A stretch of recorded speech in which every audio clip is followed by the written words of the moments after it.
이번에는 문제사 기타 작업 문제를 풀어보도록 하겠습니다. 기타 작업의 첫 번째 문제는 매크로 작업 시트의 표에서 다음과 같은 기능을 수행하는 매크로를 현재 통합 문서에 작성하고 실행하면 됩니다. 2급 실기시험에서 매크로는 총 2개를 작성해야 되는데요. 그럼 먼저 첫 번째 매크로부터 확인해 보도록 하겠습니다. 첫 번째 매크로는 24에서 22 영역의 순이익을 계산하는 매크로를 생성하고 매크로의 이름을 순이익으로 지정을 하면 됩니다. 그리고 순이익은 매출액에서 운영비를 뺀 값으로 계산을 하면 되고, 이 순이익 매크로는 개발도구 탭에 있는 삽입에서 양식 컨트롤에 있는 단추를 선택한 다음에 이 단추를 동일 시트의 G3에서 G5 영역에 생성을 하고 텍스트를 순이익으로 입력한 다음 단추를 클릭할 때마다 순이익 매크로가 실행되도록 설정을 하면 됩니다. 그럼 첫 번째 매크로의 작업 순서를 간단히 확인해 보도록 하겠습니다. 먼저 양식 컨트롤에 있는 단추를 선택한 다음 G3에서 G5 영역에 단추를 삽입을 합니다. 그리고 삽입한 단추의 매크로를 지정하면 되는데요. 매크로를 지정할 때 매크로의 이름은 순이익으로 입력을 합니다. 그리고 이 순이익 매크로에는 24에서 22 영역의 순이익을 계산하는 것을 지정하면 됩니다. 여기서 순이익은 매출액에서 운영비를 뺀 값으로 계산을 하면 됩니다. 그리고 마지막으로 단추의 텍스트를 순이익으로 입력해주면 되는데요. 그럼 지금부터 저와 함께 엑셀 파일로 넘어가서 첫 번째 매크로를 작성해 보도록 하겠습니다. 먼저 매크로를 지정할 양식 컨트롤의 단추를 삽입해 보도록 하겠습니다. 위쪽에 있는 개발도구 탭을 선택을 하고 컨트롤에 있는 삽입을 클릭한 다음 양식 컨트롤에 있는 단추를 선택을 합니다. 그리고 G3에서 G5 영역을 드래그해서 단추를 삽입하면 되는데요. 단추를 삽입할 때에는 그냥 드래그하기보다는 Alt키를 누른 상태에서 드래그를 합니다. Alt키를 누르는 이유는요. 단추나 도형을 삽입할 때 Alt키를 누른 상태에서 드래그를 하게 되면 그 드래그한 셀의 크기에 맞게끔 단추나 도형이 삽입이 됩니다. 그래서 매크로 작업에서 단추나 도형을 삽입할 때에는 Alt키를 누른 상태에서 드래그한다는 것을 기억해 두면 되겠습니다. 자, Alt키를 누른 상태에서 G3에서 G5 영역을 드래그하면 자, 지금 보는 것처럼 자동으로 매크로 지정 대화 상자가 나타납니다. 자, 이 매크로 지정 대화 상자에서 매크로 이름을 지정하면 되는데요. 지금 작성하고 있는 매크로의 이름은 순이익입니다. 그래서 매크로 이름란에 입력되어 있는 모든 내용을 삭제를 하고 순이익을 입력을 합니다. 그리고 엔터를 누르거나 확인을 클릭하는 것이 아니라 자, 대화 상자 오른쪽에 있는 기록을 클릭을 합니다. 그러면 매크로 기록 대화 상자가 나타나는데요. 이 대화 상자에서는 매크로 이름이 올바른지만 확인하면 됩니다. 매크로 이름란에 순이익이 입력되어 있기 때문에 확인을 클릭합니다. 자, 지금부터 작업하는 모든 내용들이 매크로에 저장이 되기 때문에 신중하게 작업을 해야 됩니다. 첫 번째 순이익 매크로는 24에서 22 영역의 순이익을 계산하는 것입니다. 자, 순이익은 매출액에서 운영비를 빼주면 되는데요. 자, 먼저 첫 번째 셀인 E4셀을 선택을 하고 는을 입력을 합니다. 그리고 매출액이 입력되어 있는 C4셀을 클릭을 하고 마이너스를 입력한 다음 운영비가 있는 D4셀을 클릭해서 입력을 합니다. 그리고 그냥 엔터를 누르는 것이 아니라 컨트롤 엔터를 눌러서 수식을 입력한 셀에 커서가 다시 놓이게끔 합니다. 자, 그리고 E5에서 22 영역에도 순이익을 계산해 주면 되는데요. 각각의 셀에 직접 수식을 입력해도 되지만 자, 이 4셀의 채우기 핸들을 이용해서 자, 수식을 입력해 주도록 하겠습니다. 수식을 모두 입력했기 때문에 이메일 셀을 선택을 하고 매크로를 종료하기 위해서 개발도구 탭에 있는 코드에서 기록 중지를 클릭을 합니다. 첫 번째 매크로를 모두 지정했기 때문에 마지막으로 단추의 텍스트를 순이익으로 수정해 보도록 하겠습니다. 단추를 마우스 오른쪽 버튼으로 클릭한 다음 자, 바로하기 메뉴에서 텍스트 편집을 선택을 합니다. 그리고 단추에 입력되어 있는 모든 내용을 삭제하고 순이익을 입력한 다음 이메일 셀을 클릭을 해서 편집 상태에서 빠져나오면 됩니다. 자, 지금까지 첫 번째 매크로를 작성해 보았고요. 다음으로는 두 번째 매크로를 확인해 보도록 하겠습니다. 두 번째 매크로는 A3에서 E3 영역의 채우기 색을 표준색 노랑으로 적용하는 매크로를 생성하고 매크로의 이름을 서식으로 지정하면 됩니다.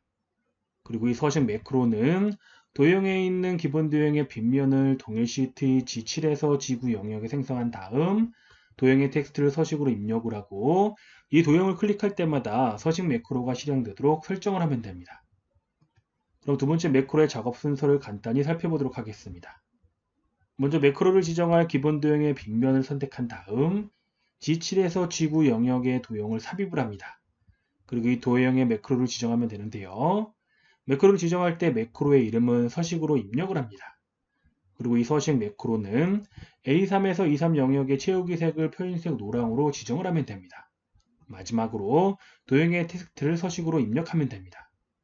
그럼 지금부터 저와 함께 엑셀 파일로 넘어가서 두 번째 매크로를 작성해 보도록 하겠습니다. 먼저 매크로를 지정할 기본 도형의 빗면을 삽입해 보도록 하겠습니다. 화면 위쪽에 있는 삽입 탭을 선택을 하고 일러스트레이션에 있는 도형을 클릭한 다음 기본 도형에 있는 빗면을 선택을 합니다. 그리고 단추를 삽입할 때 마찬가지로 Alt 키를 누른 상태에서 G7에서 G9 영역을 드래그하여 도형을 삽입을 합니다. 자, 그리고 이 도형의 매크로를 지정하면 되는데요. 매크로를 지정하기 위해서 도형을 오른쪽 버튼으로 클릭한 다음 바람하기 메뉴에서 매크로 지정을 선택을 합니다. 그럼 지금 보는 것처럼 매크로 지정 대화 상자가 나타나는데요. 이번 대화 상자에서는 두 번째 매크로의 이름을 입력해주면 됩니다. 자, 두 번째 매크로의 이름은 서식이기 때문에 매크로 이름란에 입력되어 있는 모든 내용을 삭제를 하고 서식을 입력합니다. 그리고 이번에도 엔터나 확인을 클릭하는 것이 아니라 기록을 클릭합니다. 그리고 매크로 기록 대화 상자에서 매크로의 이름이 서식으로 올바로 입력되어 있는지 확인한 다음 자, 확인을 클릭해 줍니다. 두 번째 매크로는 A3에서 E3 영역의 채우기 색을 표준색 노랑으로 지정을 해주면 됩니다. 먼저 서식을 지정할 A3에서 E3 영역을 블록으로 지정한 다음 마우스 오른쪽 버튼을 클릭하면 나타나는 미니 도구 모음에서 자, 채우기 색을 노랑으로 선택을 합니다.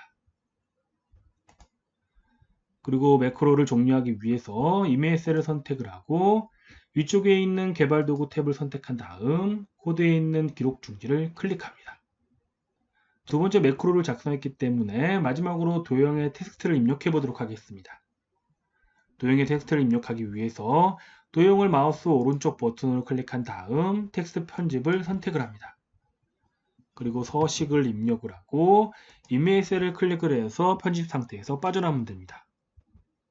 지금까지 저와 함께 두 가지의 매크로를 작성해 보았는데요. 그럼 지금 작성한 매크로들이 올바로 실행되는지 한번 확인해 보도록 하겠습니다. 먼저 24에서 22 영역에 입력되어 있는 수식은 모두 삭제를 하고 A3에서 23 영역의 채우기 색은 자, 채우기 없음으로 지정해 보도록 하겠습니다.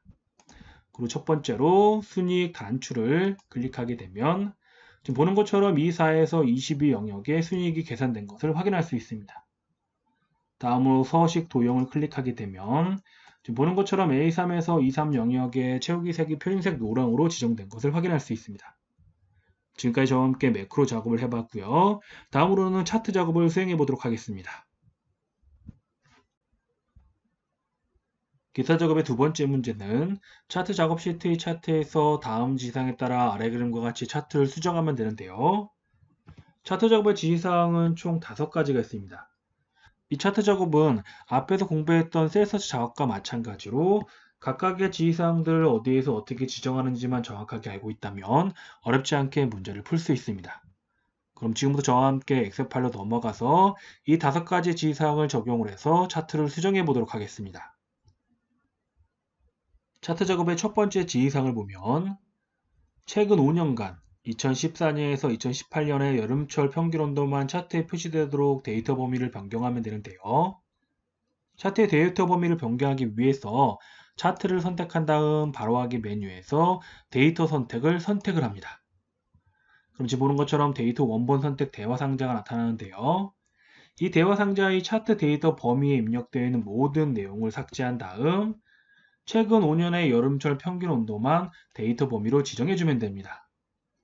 그래서 먼저 A3에서 A8 영역을 범위로 지정을 하고 자, 여름철 온도인 6, 7, 8월의 평균 온도를 지정하기 위해서 컨트롤 키를 누른 상태에서 G3에서 I8 영역을 범위로 지정을 합니다.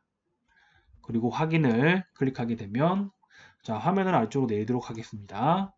지금 보는 것처럼 최근 5년 2018년에서 2014년까지 6, 7, 8월 여름철의 평균 온도만 차트에 표시된 것을 확인할 수 있습니다. 다음으로 차트 작업의 두 번째 지시사항을 확인해 보면 차트 제목은 차트 위로 추가하여 그림과 같이 입력을 하고 차트 제목의 글꼴은 궁서체, 글꼴 스타일은 굵게, 크기는 16으로 지정하면 됩니다. 그럼 먼저 차트 제목을 삽입해 보도록 하겠습니다. 차트를 선택을 하고 화면 위쪽에 있는 차트 도구 메뉴에서 레이아웃 탭을 선택을 합니다. 그리고 레이블에 있는 차트 제목을 클릭한 다음 차트 위 메뉴를 선택을 합니다. 그럼 지금 보는 것처럼 차트 제목이 삽입이 되는데요.